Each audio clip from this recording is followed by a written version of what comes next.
We focus on history, culture, religion, art, social, and philosophy of Nusantara. Here, in the presence of Nusantara, we were made to be forgotten about the goodness of ourselves. Because negativity seems to be more interesting for us. Now, I'm Sutoyo Raharto and friends, assist you, to remind you, to awaken you that we still can find the gems of Nusantara. They are the great sights of Nusantara.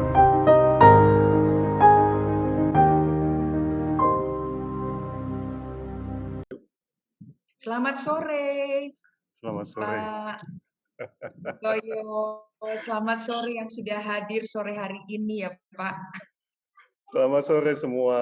Wah, ini luar biasa ya. Pak Sutoyo, saya ini dapat baju batik kiriman dari Christine di Solo. Jadi, ya, Christine hari ini juga memakai baju yang sama seperti yang saya kenakan. Jadi, Christine, terima kasih banyak ya, Christine ya. Kita kembaran sore hari ini. Oh, saya lihat, wow, ini sangat swastika kan? Iya, betul, swastika Bali ya. Betul, betul, Pak Sutoyo. Mengenali sekali ya, Pak Sutoyo. Selamat sore Pak Sutoyo dan Bu Ayu katanya. Kata Bu Agatha. Oh, selamat sore, ini sahabat saya di Bogor, Pak Sutoyo. Beliau adalah dosen di Universitas Pakuan untuk jurusan sastra. Dan tadi juga ada guru lain, guru SMP, sahabat saya, Tanti, juga guru. Ada guru bahasa Mandarin loh Pak Sutoyo, Oh, Mbak wah. Imelda. Ni hao, ni hao. Ni hao. Ya, Pak Sutoyo juga guru bahasa Mandarin, Mbak Imelda. Ya. Boleh kita mulai dalam satu menit, Bu? Boleh, boleh.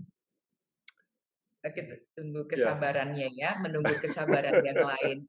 Saya boleh menyapa dulu yang sudah join. Bu Mira, apa kabar? Sehat-sehat ya Bu Mira. Ada sahabat saya juga dari USA, Livia Thomas. Halo Liv, senang sekali sore ini bisa bergabung di Amerika jam 5:30 pagi kalau nggak salah ya. Perlu usaha buat Livia untuk hadir. Thank you, Liv. Mudah-mudahan nanti ke Jakarta. Kita bisa ketemu di Jakarta.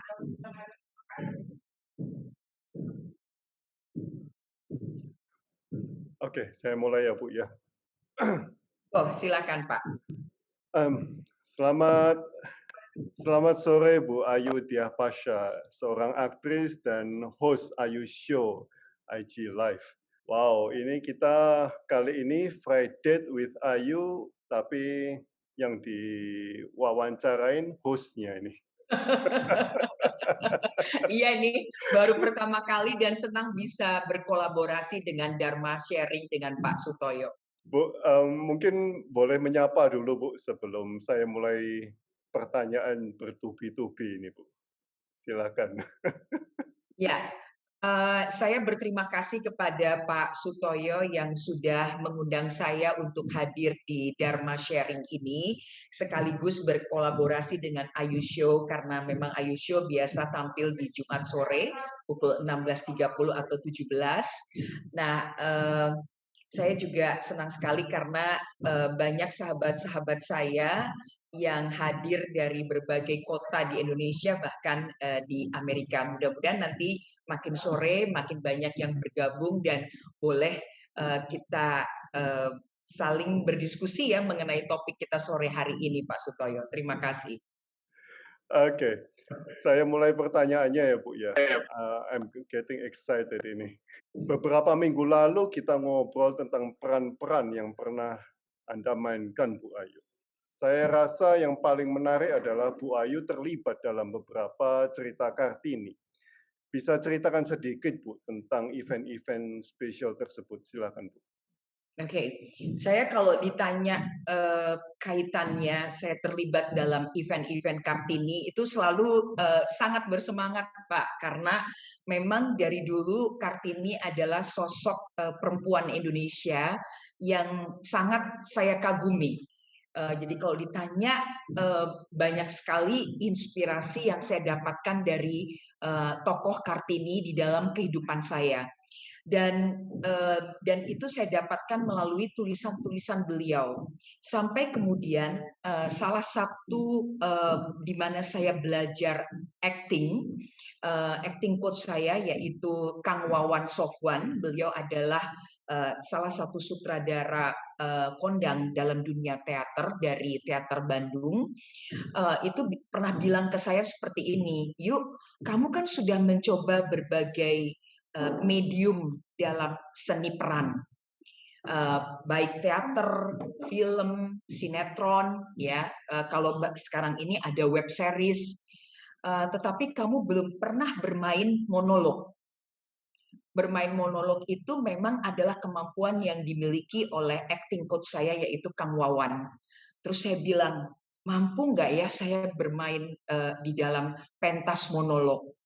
Di mana kita itu sebagai pemeran hanya bermain sendiri, Pak Sutoyo. Bayangkan kalau waktunya panjang sendiri itu seperti apa, dan semua sudah harus ada di dalam kepala kita, di dalam hati kita, sehingga bisa kita mainkan dengan apa ya, dengan target yang ingin kita capai. Nah, saat itu saya berpikir saya nggak berani, Kang Wawan, saya belum berani untuk mencoba monolog. Terus kemudian Kang Wawan mancing saya, sebagai seorang coach pasti kan ingin muridnya lebih maju ya.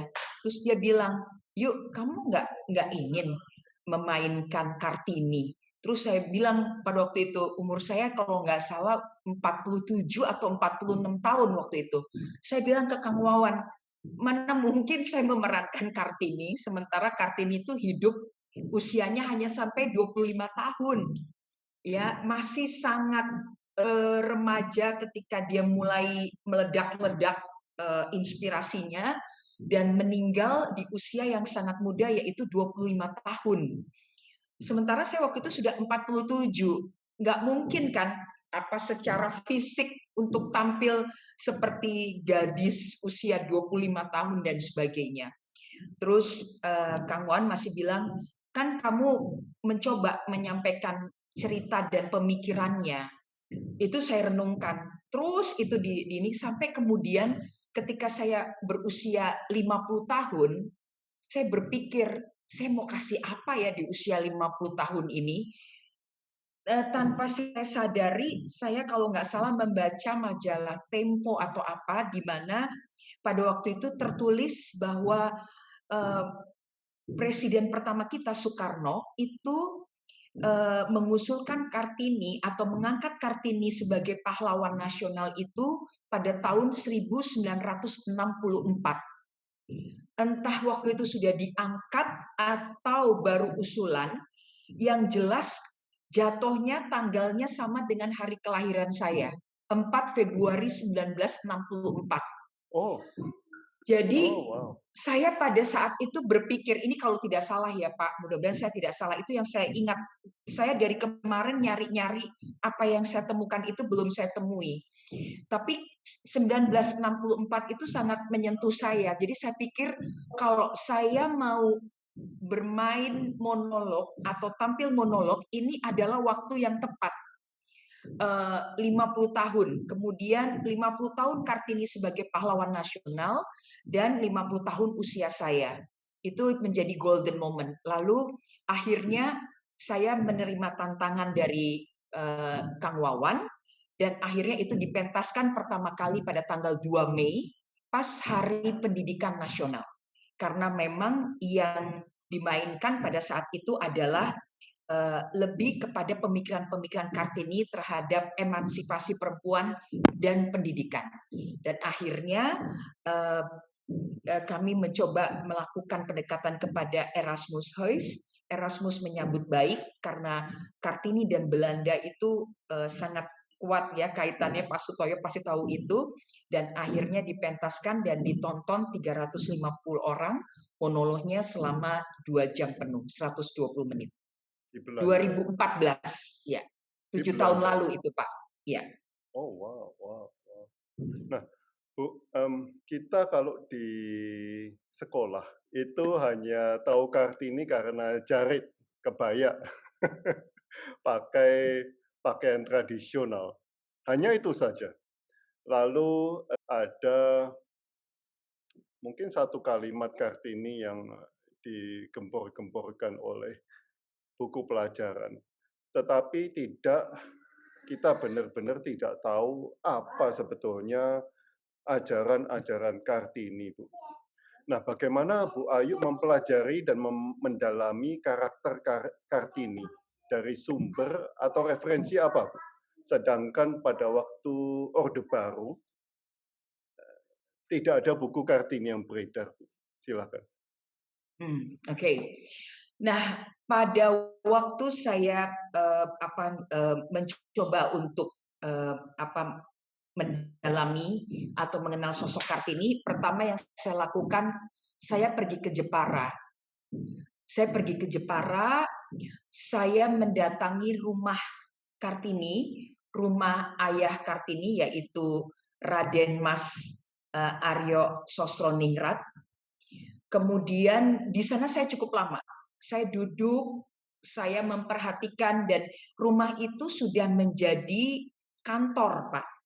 Sudah menjadi kantor. Kemudian saya juga menuju ke belakang, ke wilayah sumur, ke wilayah kamar tidurnya Ibu Ngasirah, selaku ibu dari Raden Ajeng Kartini.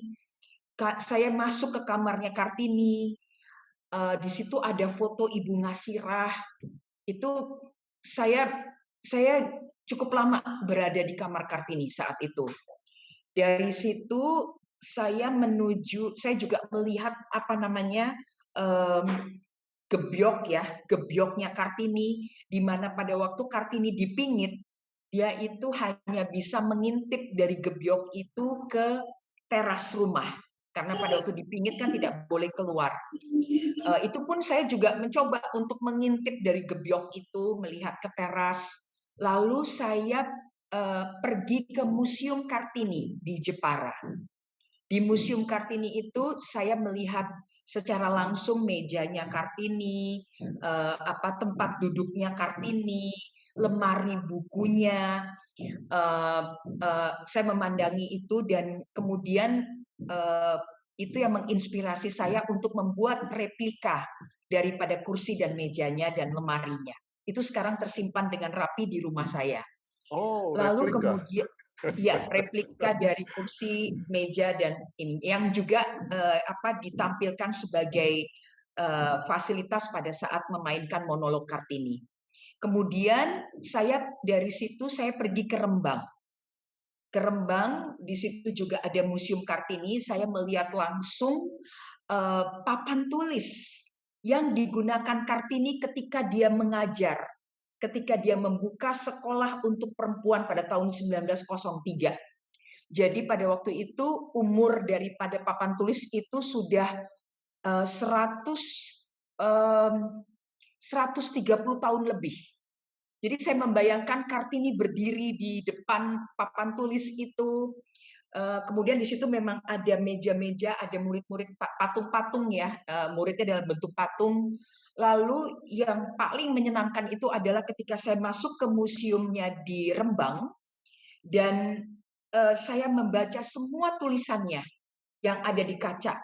Tempat duduknya, mejanya, ketika dia hidup bersama suaminya, Raden Mas Joyo Adiningrat, dan dia mengalami poligami, itu yang saat yang sangat berat sebetulnya untuk seorang Kartini dari apa yang saya tangkap. Kemudian ketika membaca semua surat, saya ada mungkin sampai maghrib di sana, sampai 4-5 jam saya ada di museum itu, membayangkan hidup di masa pernikahannya yang mungkin kurang lebih hanya 1 tahun ya Pak Sutoyo.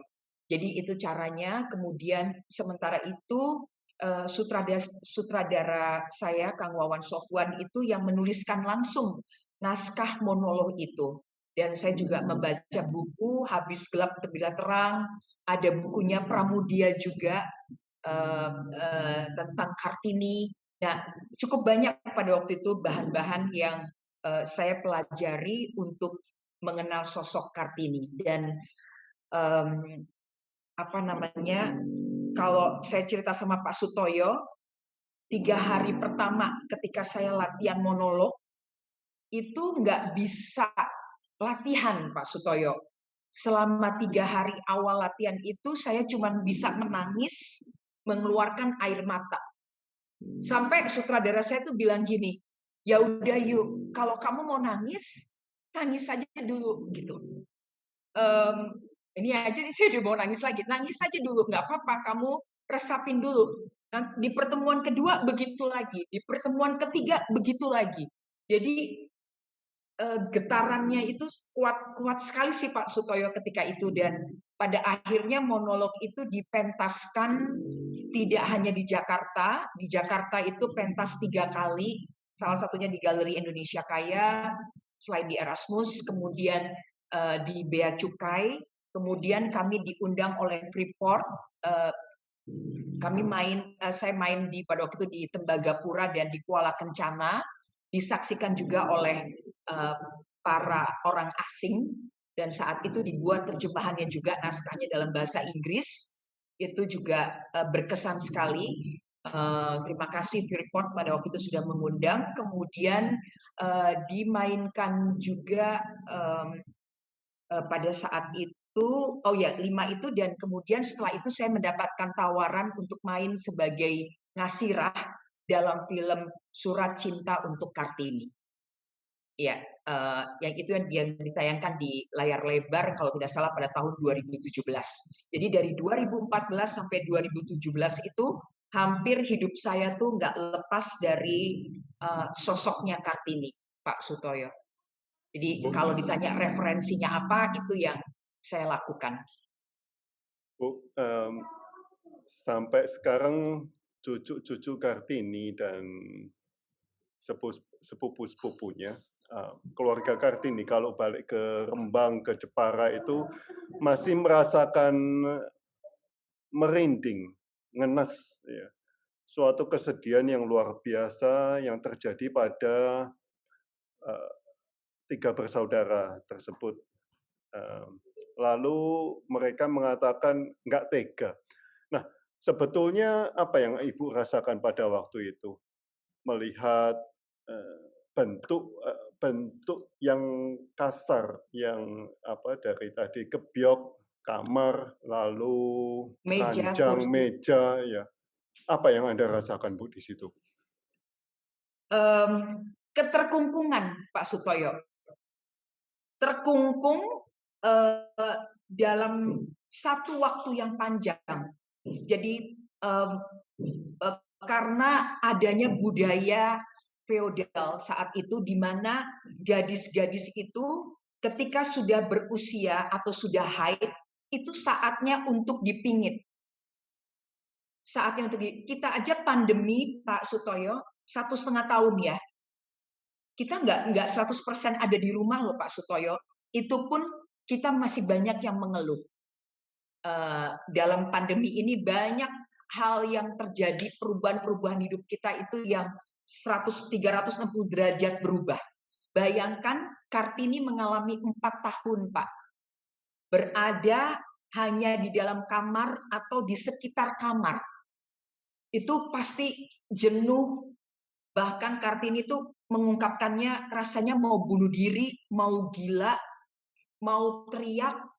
Tapi sebagai perempuan Jawa, dia harus juga bisa menerima keadaan itu. Berusaha tapi juga pasrah, tidak frontal. Walaupun Kartini di saat itu menurut saya adalah keren banget sih Pak, frontal menurut saya. Pemikiran-pemikirannya itu gila menurut saya. Yang tidak terpikirkan oleh perempuan-perempuan di masa itu. Dia gadis bangsawan ya, dari keluarga menak, yang harusnya duduk-duduk aja udah enak. tinggal di rumah besar, ayahnya bupati, banyak pembantu dan sebagainya. Tetapi dia berusaha untuk keluar dari itu. Dan yang menakjubkan saya adalah pemikirannya. Karena pemikirannya itu sudah luar biasa di usia 10 sampai 11 tahun. Saya sampai berpikir 10-11 tahun itu saya ngapain?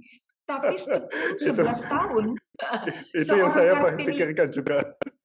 iya, seorang Kartini itu sudah berpikir manfaat apa yang bisa saya berikan untuk lingkungan saya, untuk negara saya. Jadi emansipasi wanita, nasionalisme itu kuat sekali di dalam kepribadian Kartini. Saya masih belum bisa mengerti bagaimana dia bisa sangat visioner di usia yang seperti itu, dan tulisan-tulisannya sampai 140 tahun sekarang ini masih sangat-sangat relevan, Pak. Yes, Jadi it's true. jadi itu sih merasakan nangis, dan dia juga menulis di mana setiap malam itu dia menangis di atas bantalnya, di gulingnya, di tempat tidurnya. Untung dia nggak gila ya Pak, luar biasa. Mungkin karena disodorin buku-buku dari luar negeri. Kalau nggak ada Ya, buku mungkin juga pemikirannya ya nggak bisa blow up seperti ini, Bu. betul.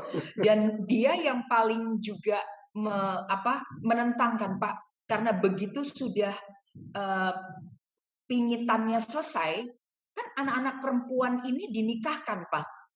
Dinikahkan dengan pria yang tidak mereka kenal. Dan pria itu pada saat itu sangat lumrah, pria beristri 4, beristri 3, beristri 2. Nah, itu Kartini sudah sangat menentang. Tidak bisa seperti ini. Bagaimana kita bisa saling mencintai kalau kita tidak saling mengenal? Itu Kartini sudah mendobrak hal itu, dan beliau tidak mau dijodohkan. Walaupun akhirnya ya memang ada yang meminang dan ayahnya berkeinginan untuk menikah. Dan pada saat dia di sekolah pun dia mengajarkan kepada murid-murid perempuannya untuk tidak mau dipoligami. Dan itu dilakukannya secara sembunyi-sembunyi. Dan jelas-jelas pada saat itu beliau berani, mohon maaf, bukannya bermaksud ini ya, secara agama, dia berani mendobrak, menentang sunnah Rasul tentang poligami. Walaupun pada akhirnya beliau dipoligami, dan saya mencoba memahami mengapa akhirnya beliau dipoligami. Itu keputusan yang sangat-sangat berat, Pak Sutoyo, menurut saya ya, buat seorang Kartini. Iya, iya. Kita share foto ya, Bu, ya. Bu Ayu pernah bercerita kepada saya, pernah meminjam batik Kartini dan dijaga oleh 2 penjaga museum dan sebagainya. Bisa ceritakan tentang foto ini, Bu? Silakan, Bu. Ya, salah satu yang saya kagumi dengan Kartini adalah kecintaannya Kartini terhadap budaya. Itu adalah salah satu bentuk nasionalisme yang memang sangat kuat ada di dalam kepribadiannya Kartini. Dan Kartini pada saat itu, di masanya itu, belajar membatik bersama Kardinah dan juga Rukmini adiknya. Jadi kan kalau kita mempelajari Kartini, pasti kita menemukan foto mereka bertiga itu sedang membatik pada saat itu. Dan Kartinilah yang bisa dikatakan sebagai duta batik Indonesia pertama ke Eropa. Karena dari hasil karya-karya batiknya, selain beliau kenakan sendiri, beliau juga mengirimkan kepada sahabat-sahabatnya. Bahkan juga mungkin dipamerkan di Belanda pada saat Indonesia menyelenggarakan pameran di negeri Belanda pada saat itu ya. Saya lupa tahun 1903 atau 1902. Nah, atau 1899 kalau tidak salah itu. Nah, pada pameran itu Ratu Wilhelmina melihat langsung tentang batik dan prosesnya yang dijelaskan melalui tulisan Kartini. Nah, itu Ratu Wilhelmina sangat kagum sekali dengan batik. Nah, tidak hanya itu, Kartini pun juga memotivasi para pengrajin ukiran di Jepara untuk bikin uh, ukiran Jepara yang singa kurung itu. Nah, kalau kita lihat di sini Pak dalam foto ini pada saat pementasan saya di Galeri Indonesia Kaya, saat itu saya memberanikan diri untuk menghubungi Museum Nasional. Karena saya hobi sekali datang ke museum, dan pada waktu datang ke Museum Nasional, saya melihat ada kain batik Kartini yang dipajang di Museum Nasional, dan itu asli. Usianya sudah 100 tahun lebih.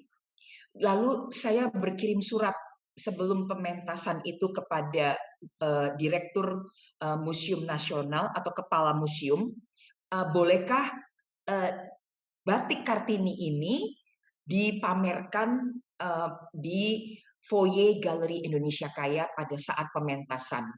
Nah, saat itu diizinkan, tetapi tentu harus dijaga oleh penjaga museum karena dibuka dan tata cara membukanya itu juga sangat khusus karena ini kain yang usianya sudah 100 tahun lebih.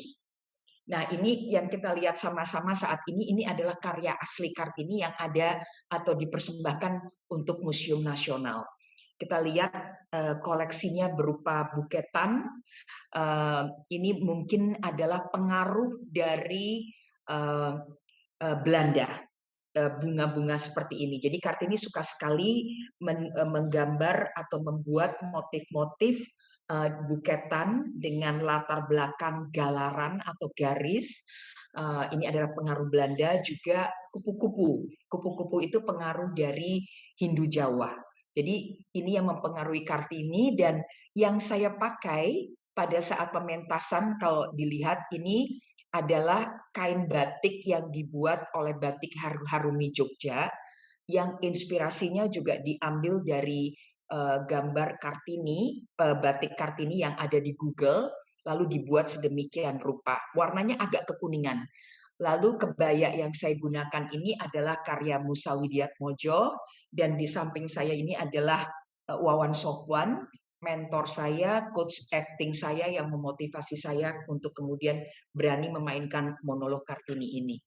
Jadi itu sekilas tentang batik Kartini ini, bisa kita lihat langsung Pak Sutoyo di Museum Nasional Jakarta atau Museum Gajah. Ada satu pertanyaan lagi, Bu. Pada waktu itu kan ada konflik antara Ibu dengan karakter Kartini yang masih muda dan Ibu yang sudah berumur 50 pada waktu itu. Ya. Bagaimana to match itu? Ya, ini sebetulnya kalau secara seni pemeranan, menurut saya pribadi cukup ini ya, cukup fatal ya secara fisik dan penampilan. Namun karena ide saya ingin agar orang tahu bahwa Kartini itu kan kalau di sekolah-sekolah tadi Pak Sutoyo bilang orang hanya tahu Kartini itu sebagai pejuang emansipasi wanita. Tapi bagaimana dia berjuang, bagaimana pemikiran itu berkembang, bagaimana usahanya dia, itu rasanya di sekolah, waktu saya sekolah SD, nggak diperkenalkan, Pak. Cuma diajarin menyanyi, Raden Ajeng Kartini yang dikarang oleh W.R. Supratman. Makanya W.R. Supratman, saya baru bisa mengerti di usia 50, ketika membaca kalimat W.R. Supratman dalam lagunya itu adalah pendekar wanita. Dan saya akhirnya bisa mengerti kenapa W.R. Supratman menuliskannya sebagai pendekar wanita di dalam lagu Kartini itu. Saya cuma ingat itu, terus cuma ingat disuruh pakai kebaya, kain, terus disuruh pawai, ya. Tetapi tidak mengenal sesungguhnya sosok Kartini dan bagaimana beliau berjuang melalui tulisan dan pemikirannya. Itu sih Pak Sutoyo. Jadi itu yang sebenarnya message itu yang sebenarnya ingin disampaikan pada saat monolog Kartini. Dan kemudian banyak orang yang baru tahu, oh mengapa Kartini akhirnya mau dipoligami dan sebagainya dari kisah monolog yang dimainkan itu. Karena memang di Indonesia ini membaca tidak seperti di negara Jepang ya Pak, yang membaca itu memang menjadi budaya di dalam kehidupannya. Jadi monolog adalah salah satu cara untuk menyampaikan informasi, apakah itu berupa sejarah ataukah itu berupa keadaan situasi kondisi di saat itu. Cara yang paling efektif, Pak. Iya. Saya sampai beli buku Kartini dari Amerika, Bu. Jadi yang komplit nggak ada di Indonesia. Ya. Ya. Nah, Bu, it's quiz Boleh time, tahu Bu. Pak Sutoyo bukunya apa yang dapat dari Amerika, Pak, judulnya dan apa yang dikatakan tentang Kartini di buku itu dan ditulis oleh siapa, boleh nggak Pak? Sharing ini pengetahuan untuk saya dan mungkin semua Ya. yang hadir. Ya. Saya lupa, Bu.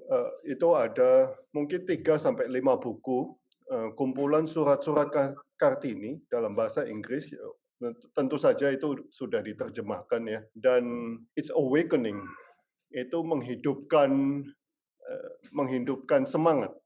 Kalau Bu Ayu pernah baca bukunya Pram, itu Kartini, tulisan Kartini seperti Pram tapi abad sebelumnya. Ya. Ya. Setuju Pak Sutoyo. Ya. Tapi yang saya nggak habis pikir, Bu, ya, anak remaja loh, Bu. Kok bisa berpikiran seperti begitu ya? Ya. Saya sampai ada kecurigaan apa ini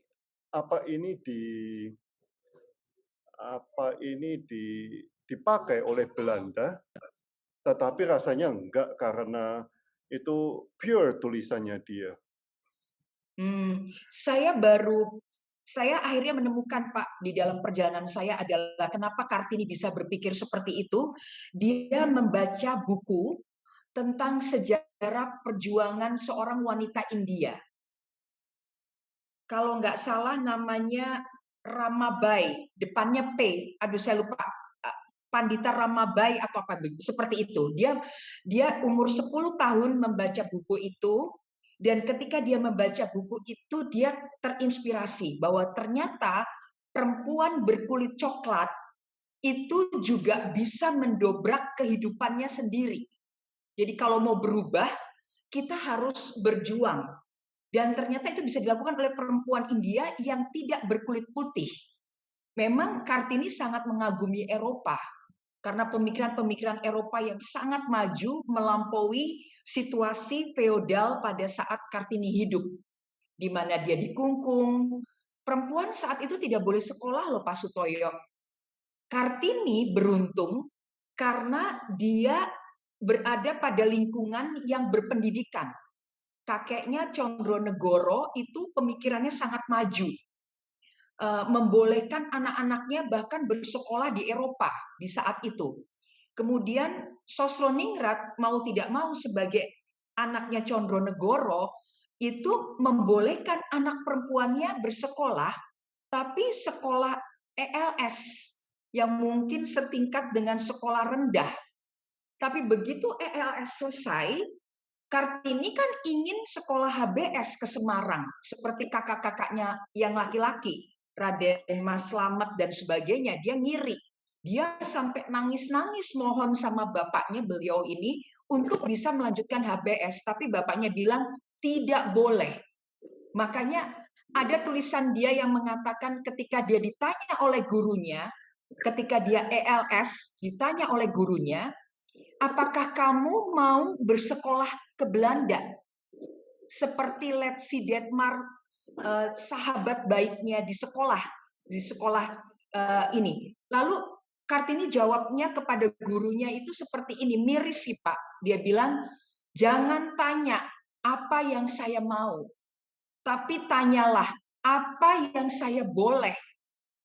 Bayangkan Pak, sekolah HBS saja tidak boleh. Dan itu dia menangisnya sampai meraung-raung saat itu. Dia mohon sama bapaknya itu juga demikian. Dan dia juga kan yang meminta kepada suaminya juga untuk ibunya yang walau hanya seorang selir, tidurnya itu di kamar belakang, dia minta ibunya mendapatkan kamar utama dan jalan tidak harus dodok. Dodok itu apa ya Pak? Dodok itu apa ya? Aduh, saya susah. bukan merangkak ya, tapi iya, dodok. Jadi karena ibunya seorang selir, bukan garwo utama. Nah, itu kan dia juga menentang hal itu. Jadi memang berani sekali, dan dulu Kartini itu memang dibilang kuda kore ya. Kuda kore itu kuda liar. Karena pikiran-pikirannya yang sangat liar, juga sikapnya, dia juga kepada adik-adiknya juga dia ngasih tahu nggak ada itu etiket-etiket feodal. Kita bicara sama tinggi sama rendah, nggak usah harus pakai bahasa kromo inggil kepada kakaknya. Di kamar ini kita bertiga bebas. Jadi dia bikin dunia kebebasannya sendiri, Pak, selama itu. Jadi ya mungkin ya pejuang India itu yang menginspirasi Kartini di usia 10 tahun. Yang lucunya dari pengalaman hidup saya, Bu. Saya waktu SMP kan ngekos di Salatiga. Saya kos di rumah milik Ibu Kardinah. Ya, jadi Bu Kardinah memang diperistri oleh salah satu pejabat di Tegal, ya, dan di Klaten, sorry. Dan itu saya tinggal di rumah Kardinah itu. Sampai nama listrik, nama PLN itu masih Kardinah, RA Kardinah. Makanya itu sangat dalam sekali untuk saya, keluarga Kartini itu. Oke. Oh, Ya, berapa silakan. lama Pak Sutoyo di sana? Pak Sutoyo luar biasa deh. Rumahnya masih ada sampai sekarang, Pak. Rumahnya Nah, Kardinah, ya. sayangnya rumah ini sudah dibeli oleh Universitas Kristen Satyawacana dan diruntuhkan. Masya Allah, ya, Ya, oke. ya. Jadi sudah tidak ada sejarah lagi di sana, udah habis. Ya. Tapi saya pernah tinggal di sana 1-2 tahun lah. Nah, Ya. Bu, I think it's time for quiz, Bu. Oke, baik. Ini Ayu Show karena berkolaborasi dengan Dharma Sharing. Jadi saya menyiapkan ada 2 batik ya, mungkin yang bisa nanti digunakan nyaman di rumah kalau mau dibikin, karena bahannya sangat nyaman untuk baju santai. Lalu ada yang ini batik cap ya. Lalu ada batik yang warnanya monokrom hitam putih. Jadi ini yang bisa menjawab kuis dengan sangat baik, bisa menjawab ya. Pertanyaannya adalah siapa nama ayah Raden Ajeng Kartini? Yang tadi kata Pak Sutoyo menginspirasi, memberikan banyak buku kepada Kartini. Jadi memang selama di Pingit itu Kartini akhirnya menemukan dunianya karena tenggelam dalam buku, dan kemudian dia melakukan surat menyurat ya Pak Sutoyo dengan sahabatnya Stella di Belanda. Stella ini juga seorang aktivis yang banyak memberikan yang menjadi teman tukar pikiran yang sangat setara dengan Kartini.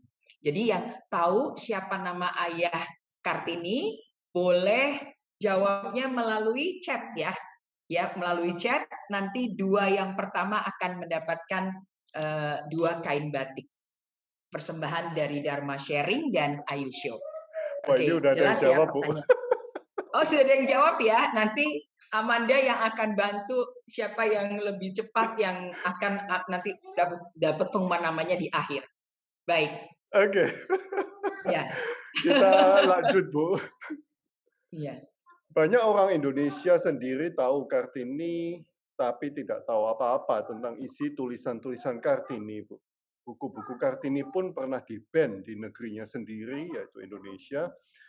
Apakah benar bahwa tulisan-tulisan Kartini sangat melawan kekuasaan, Bu, sebetulnya? Silakan, Bu. Kalau saya mengatakannya buku-bukunya itu sangat inspiratif. Mungkin dikatakan sangat melawan kekuasaan karena pemikirannya memang sangat maju, nggak kepikir sama orang di masa itu, apalagi perempuan. Beliau kan yang meminta kepada Abendanon agar semua bupati itu membuka sekolah bagi perempuan. Kalau memang tidak bisa kepada rakyat jelata, mulailah sekolah perempuan itu kepada anak-anak perempuan, anak bangsawan. Karena menurut Kartini satu-satunya cara untuk kita bisa melepas dari keterkungkungan dan adat feodal yang sangat kuat itu adalah dengan sekolah. Itu yang Kartini rasakan. Dia kirim surat, Pak, dan memang sangat proaktif. Sayangnya surat itu memang disebarkan ke seluruh bupati yang ada di Jawa saat itu oleh Abendanon. Abendanon kebetulan pada saat itu menjadi Direktur Pendidikan dan Agama kalau nggak salah ya Pak Sutoyo sebagai Hindia Belanda, pemerintah Hindia Belanda. Dan Kartini sangat kecewa ketika kemudian semua bupati itu menolak permintaan Kartini. Sampai akhirnya dia membuka sekolah sendiri dan dia menangis saat itu. Jadi memang pemikirannya itu sangat maju. Mungkin malah dibilang bahaya ini ada wanita seperti ini gitu untuk saat itu.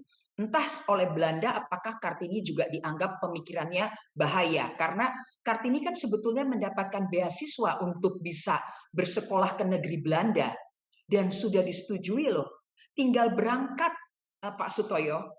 Tapi kemudian dia dipanggil oleh Abendanon di pantai yang ada di Jepara itu, lalu di pantai itu disampaikan kepada Abendanon menyampaikan kepada Kartini, kamu kalau pergi ke Belanda, maka kamu akan jauh dengan masyarakat, dengan lingkunganmu.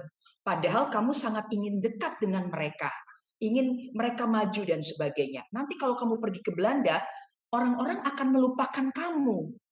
Yang kedua, bapak kamu sedang sakit.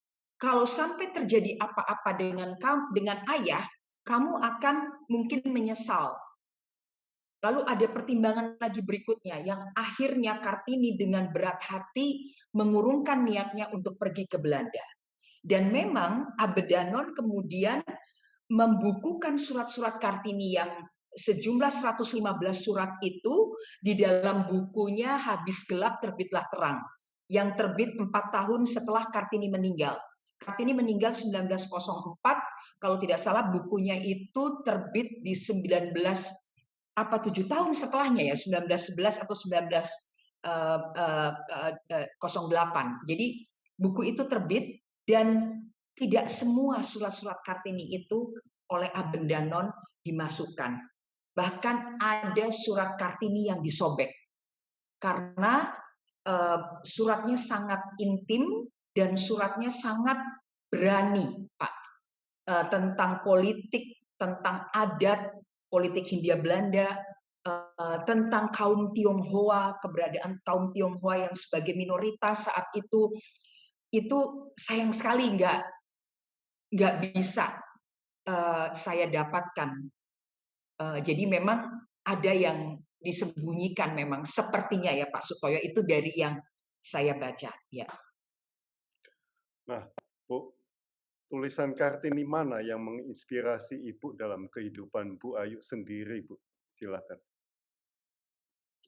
Oke, saya mau membacakan, saya pakai kacamata dulu ya, apa yang beliau tulis yang menjadi inspirasi saya adalah soal kebangsawanan. Oh. Beliau tulis itu di tanggal 8 atau 9 Agustus 1901. Kartini mengatakan bahwa kebangsawanan sejati itu bukan ada pada pangkat dan kedudukan. Bukan. Tetapi ada pada hati nurani. Jadi kita semua ini bisa dibilang bangsawan. Kalau yang saya tangkap dari Kartini ya, asalkan kita punya hati nurani itu, Pak. Itu sih keren banget. Untuk seorang Kartini 1901 berarti usianya baru 21 tahun. Ya, jadi dia tidak menerima apa adanya dia sebagai seorang putri ya, tapi kebangsaan dia. Kemudian dia mengatakan juga di tahun yang sama dan di tanggal yang sama, beliau mengatakan dalam tulisannya indah dan nikmati hidup ini meski di baliknya banyak kepedihan dan kegelapan. Tapi bukankah kegelapan justru akan membuat cahaya itu tampak lebih terang? Ini juga kalimatnya menurut saya dalam sekali sih Pak untuk seusia 21 tahun ya. Lalu 1902 beliau menuliskan tentang kemenangan. Menurut beliau, kemenangan yang paling sulit dan paling indah yang dapat dicapai itu ialah mengalahkan diri kita sendiri. Wow. Itu yang saya merasa bahwa tulisan beliau itu seperti peram, Bu. Dan everything depends on ourselves. Itu yang very very independent ya, sangat-sangat independen dan meruntuhkan sekte, meruntuhkan pengkotak-kotaan, meruntuhkan jabatan, meruntuhkan kasta, Bu. Setuju. Ya. Mungkin Bahkan saya juga pengkotak-kotakan dalam agama, Pak. yes. Kartini waktu sakit pernah diberi candu dan sembuh, dan dia mengatakan, saya sudah menjadi Buddha. Ada itu. Bukan candu, Bu, dikasih abu. Abu ya. Abu, Oke. ya. Ya. Dikasih Betul. abu dari kelenteng. Dan ternyata saya pernah ngobrol dari keluarga dekatnya Kartini, memang mereka masih menikmati pergi ke tempat ibadah lain, agama lain, Bu. Jadi mereka masih sering ke kelenteng, masih sering ke gereja. Jadi walaupun sudah mungkin 3-4 generasi, pemikiran Kartini itu masih terbawa, Bu. Iya. Khususnya kepada keturunannya yang wanita. Ya, entah dari cucunya atau sepupu dari cucunya dan sebagainya, itu masih kuat sekali. Iya. Gitu. Dan Kartini juga kan Pak yang memotivasi Al-Quran kemudian diterjemahkan dalam bahasa Indonesia, Pak. Oh, saya nggak tahu kalau itu. Ini mudah-mudahan saya tidak salah ya, tapi dari yang saya baca, dia kaget sekali ketika dia belajar kepada gurunya, dijelaskan apa makna ayat-ayat dalam Al-Quran. Beliau mengatakan, ini indah sekali, bagus sekali, kenapa tidak diterjemahkan?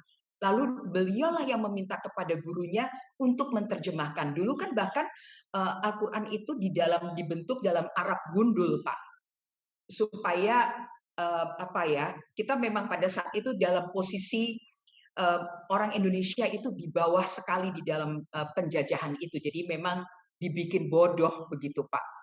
Ya, ini yang kalian, dan yang saya salut juga dengan Kartini, dengan kungkungan yang sedemikian kuat, tradisi yang feodal, dia juga menuliskan di 29 November 1902, Kartini mengatakan, melepaskan cita-cita itu berarti menenggelamkan diri. Bukan hari ini, bukan kemarin, kami berpikir, merasai, menderita. Kami harus diberi hati baru, otak baru, darah baru, apabila hendak mengubah pikiran dan perasaan kami. Jadi Kartini itu gejolaknya memang turun naik, Pak. Tapi dia bisa konsisten menjaga pikiran dan hatinya itu, Pak, supaya cita-citanya dia itu bisa tercapai. Ibu, saya barusan kepikiran, Bu. Apakah mungkin kita perlu dan ini memang ini dipraktekkan, pernah saya praktekkan, dan ini memang dipraktekkan oleh banyak orang, banyak penulis, termasuk Pram yang menulis di dalam penjara, Bu. Ide-ide Pram keluar di penjara. Ide-ide Kartini itu keluar di pingitan, di kamar yang sempit. Ide-ide saya pernah mengasingkan diri dan menghasilkan banyak tulisan. Ya. Nah, kemungkinan memang kadang-kadang kita perlu dipingit di dalam sepi supaya ide-ide itu keluar. Mungkin kalau di beberapa agama disebutkan retret, zikir, dan sebagainya. Dan itu mungkin kalau di Hindu Nyepi ya. Ya, Jadi itu mungkin perlu, sangat perlu supaya kita bisa lebih berkembang, Bu. mungkin di pandemi ini ya Pak, kenapa kemudian kalau kita lihat ini sebagai golden moment, ini memang betul sahabat saya A.U. Murad mengatakan ini adalah sebetulnya golden moment. Kalau kita bisa melihat sebagaimana Kartini melihat dan merasa secara positif, ya ini mungkin saat yang tepat buat kita semua kembali ke apa ya Pak, fitrah mungkin atau Ya, beristiqomah mungkin ya kalau di dalam Islam ya. iya. Oke, untuk penutup, Bu, apa bisa mengulang satu kalimat yang pernah Anda ucapkan sewaktu berperan sebagai Kartini, Bu? Silakan. Oh, ini Oke, ada yang baik. setuju katanya. Bu Meliana setuju, Bu. Oke, oke. Saya coba melihat naskah saya ya. Ini naskah yang ditulis 27 April 2014 nih ya. Ada revisinya. Pada waktu itu memainkan itu yang harus saya hafal totalnya hampir sekitar 27 halaman. Wow, Oke. itu hafalan semua itu. Itu hafalan semua, Pak. Kalau saya mending nggak Jadi usah show, Bu. Nggak usah monolog. Pak, percaya nggak Pak, itu kaki seperti di bawah, kepala saya seperti di kaki, kaki seperti di kepala. Dan lucunya pada waktu pertama kali saya mau melakukan melakukan gladi resik, saya sudah duduk, saya sudah di panggung di depan 350 kursi yang masih kosong, lampu sudah digelapkan, tanda dimulai.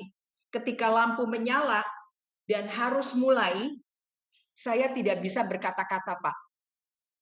Blank, semuanya lupa. Sampai kata pertama pun saya lupa, Pak. Bayang, jadi saya di atas panggung tuh cuma diem, terus sutradara saya cuma bilang, kok Ayu nggak mulai-mulai ya? Musik sudah, apa sudah? Saya berusaha mengingat satu kata awal, nggak ada yang ingat, Pak. Jadi itu pengalaman luar biasa, pengalaman batin luar biasa. Saya cuma diam duduk. Akhirnya saya bilang sama sutradara saya bilang, saya cuma sama sutradara dan pada waktu tim, saya bilang, saya nyerah, saya nggak ingat. Lalu sutradara membacakan kalimat awal, baru kemudian saya bisa ingat semuanya. Jadi itu kejadian lucu ya. Jadi saya akan coba bacakan untuk teman-teman semua yang ada di sini. Apa yang menjadi bagian satu ini ya Pak ya. Oke. Jadi pada waktu itu yang saya baca demikian atau yang saya hafal ya. Aku tidak bisa dan tidak mau percaya bahwa hidupku akan berakhir begitu saja. Kadang-kadang seolah-olah impianku yang tinggi itu akan segera terlaksana. Tapi pada saat-saat lain, cita-cita itu nampaknya masih amat jauh. Ya Tuhan,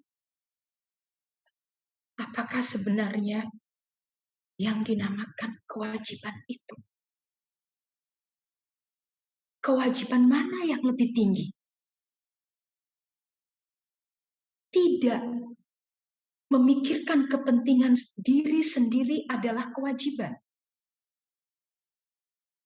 Tetapi mengembangkan kepribadian diri sendiri juga kewajiban.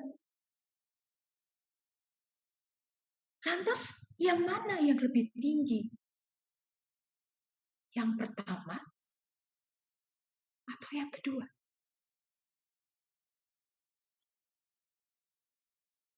Ayahku yang mempunyai hak pertama atas diriku dan memerlukan aku. Ada suatu kewajiban yang agung, yang keramat, yang namanya berterima kasih. Namun kewajiban terhadap diriku sendiri juga harus aku penuhi. Lebih-lebih hal itu bukan sekedar mengejar kebahagiaanku sendiri, tapi juga bermanfaat buat orang lain. Masalahnya sekarang ialah bagaimana caranya agar kedua kewajiban besar yang saling bertentangan itu dapat ditemukan satu sama lain secara harmonis. Aku menghayati kembali seluruh kehidupanku dari tahun-tahun terakhir ini. Di samping kebahagiaan gembira ria, kami juga pernah merasakan duka yang pahit dan putus asa.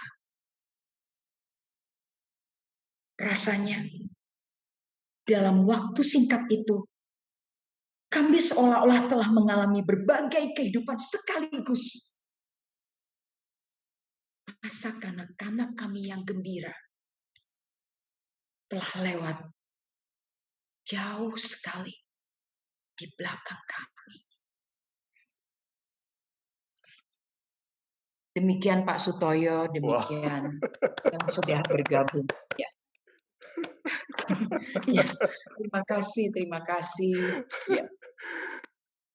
Terima kasih, Bu. Kita harus menjaga api semangat Kartini, Bu. Iya. Oke, kita harus jaga itu. Kebebasan pengkotak-kotaan dihancurkan, lalu bagaimana kekuasaan itu yang mengurung pikiran kita harus dihancurkan, dan kebebasan pikiran yang utama, Bu. Wow, luar biasa. Betul. Dalam ya Kartini ya Pak di usianya. Padahal itu sekali. remaja loh, Bu. Iya, remaja. Tapi berpikirnya udah seperti 60 tahun ya. Ini pengalaman hampir 60 tahun, Pak. Ya, Pak. Kita aja belum sampai ke sana. Iya. Di sini ada banyak sahabat saya, Pak. Ada Satya Wiragraha, ini dari Batik Harumi yang membuat kain batik. Mas Musa ada nggak ya? Ada. Ada ya, Mas Musa yang membuat kebayanya. Kemudian Meliana Cayadikarta pada waktu itu sekaligus menjadi produser. Jadi waktu itu Mas Musa dan Mel yang menjadi produser dari penyelenggaraan acaranya. Ada fotonya, Bu. Sebentar, Bu, saya share. Iya, silakan. Yeah. Oh iya, betul. Ya, betul sekali. Ini Musa dan Meliana sahabat sejati ya, di antara sahabat-sahabat Ayu lainnya yang juga selalu memotivasi saya untuk terus kita saling sharing dan bertukar informasi dan terus belajar. Thank you. Wow. Terima kasih Bu Ayu atas waktunya, atas enlightenment-nya, pencerahannya yang sangat luar biasa di sore ini. Kita harus ketemu suatu hari, Bu. Di Jakarta atau di Surabaya boleh. Iya. Ya. Pak, ini ada dari Jepara juga hadir. Oh, wow. Salam dari Jepara, ya. Teman-teman SMA saya, Tanti Linda, Barep, ya yang saya baca, Via sahabat saya juga, Nurhayati Malik, Erlin.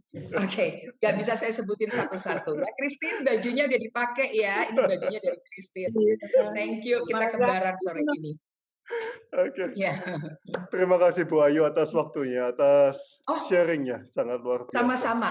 Pak Sutoyo, saya harus mengumumkan pemenang ya. Oh ya, silakan. Pemenangnya ini saya bacakan, memang ada 1, 2, 3, 4, 5, 6, 7, 8. Ada 8 teratas yang menjawab dengan benar. Tapi saya tadi menjanjikan 2, saya ingin menambahkannya menjadi 3. Ya. Dan pemenangnya adalah yang pertama Pak Paul di Medan, Raden Mas Adipati Aryo Sosroningrat. Waduh, keren, lengkap banget nih Pak Paul menjawabnya. Yang kedua adalah sahabat saya di Paskibraka tahun 1980, waktu itu beliau mewakili Yogyakarta ya, pembawa bendera Agatha Trisari. Sekarang menjadi dosen di Fakultas Sastra di Universitas Pakuan Bogor, menjawab juga dengan tepat Raden Mas Aryo Sosroningrat. Dan yang ketiga adalah sahabat saya, sahabat SMA, dulu kita satu bangku waktu sekolah dan suka nyontek bareng ya, Liv. Namanya adalah Livia Thomas, sekarang stay di Amerika. Adipati Aryo Sosroningrat. Thank you, Liv, udah mendengarkan dengan sangat baik, Liv. Jadi 3 pemenang ini yang akan mendapatkan kain batik yang akan segera kami kirimkan, dan nanti tolong untuk mengirimkan alamat ya, bisa melalui Pak Sutoyo. Kalau Agatha dan Livia kita bisa langsung berhubungan karena kami intens berhubungan setiap hari. Ya. Oke, terima kasih Bu Ayu atas waktunya. Boleh foto bersama Pak Sutoyo. Sudah saya foto berkali-kali. Oh, baik. Ya. Oke, silakan kalau bisa buka videonya, kita foto lagi. Baik, kalau bisa buka videonya kita foto bersama untuk kerjasama dari Dharma Sharing dan Ayu Show ya Pak Sutoyo ya. Yes. Ya. Maskernya dibuka ya. Oh ya, silakan. Ya. Sebentar. Maskernya dibuka. Aku lagi di luar nih. Pak Musa lagi sibuk ini, Pak Musa. Pak Musa, apa kabar? Emailnya baru selesai ya? Saya. Baru selesai ya. Oke, 1, 2, 3. Oke, satu lagi Bu, satu lagi. 1, 2, 3. Oke, thank you so much semuanya. Selamat sore. Selamat beraktivitas. Waalaikumsalam. Namaste. Thank you, Mbak Musa. Sehat-sehat. Ya, sehat semua. Bye-bye. Terima kasih. Sampai jumpa. Thank you, Yai. Thank you. Ya, thank you sudah hadir. Saya Bye, Bayu. Bye-bye.